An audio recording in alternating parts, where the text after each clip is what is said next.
Hi, I'm Kathryn Stelljes, owner of the ThinkLiveBe team at Keller Williams Realty at the Parks, and I'm here with your monthly market update. So if you watch our videos, you know that every month, about the 15th, the Orlando Regional Realtor Association puts out the stats from the previous month. So we're always looking back in time just a little bit, and we're looking at what happened in September.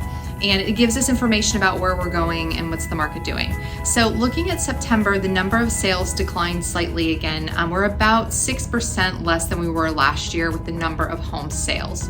It's lower, it's been going down, right? It's sort of seasonal. We always have a little bit of dip in sales at this time of year in September and October, and then we see it peak back up in December.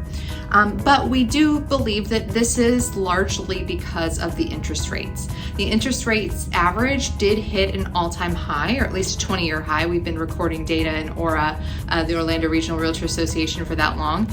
And so that's obviously making things less affordable for people, and that will slow the sales. That's a natural thing. In fact, that's what the Fed wants. They want the economy to slow down. They want inflation to cool off. And so that's what's happening. What we are also seeing though is we do have a little bit less inventory than we did last year. So it has gone up though. Since we started in January, this is the highest month it's been of available homes for sale all year.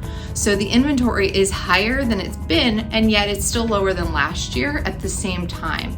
So what's happening is people feel kind of trapped. They want to move, they might have plans to move, but they see these rates and they're afraid to make that transition.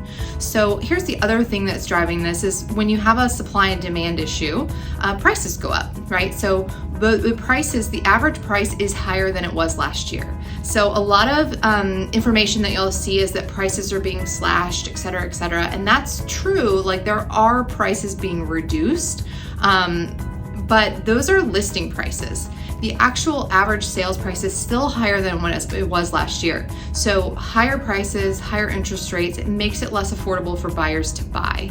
And then some of our buyers are also sellers, right? So we have less available homes than we did last year. And what that does is it still creates a supply and demand issue. And so we only have about 2.64 months of inventory. That is still considered a seller's market, meaning that sellers still have more negotiating power. I will point out though that drastically depends on what part of town.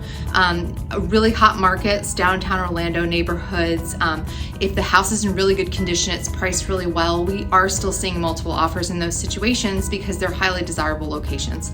Other outskirts of town, those are the cooler markets where there's lots of competition with builders or other homes that are available for sale. So it really is, as real estate always is, it's local. It depends on where you're at. So every situation is unique.